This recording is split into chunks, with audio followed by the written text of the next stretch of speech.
વડોદરા શહેરના ફતેગંજ બ્રિજ પર આજે સવારના સમયે અકસ્માતની ઘટના સામે આવી છે. મળતી માહિતી અનુસાર ફતેગંજ બ્રિજ પરથી પંડ્યા બ્રિજ તરફ જતી વખતે એક સરકારી બસે અચાનક નિયંત્રણ ગુમાવતા 3 વાહનોને અડફેટમાં લીધા હતા.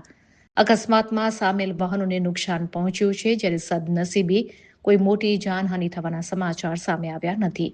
આ ઘટનાને પગલે વિસ્તારમાં થોડા સમય માટે ટ્રાફિક જામની સ્થિતિ સર્જાઈ હતી. ઘટનાની જાણ થતાં જ ફતેગંજ પોલીસ તાત્કાલિક સ્થળ ઉપર પહોંચી ગઈ હતી અને પરિસ્થિતિને કાબૂમાં લીધી હતી.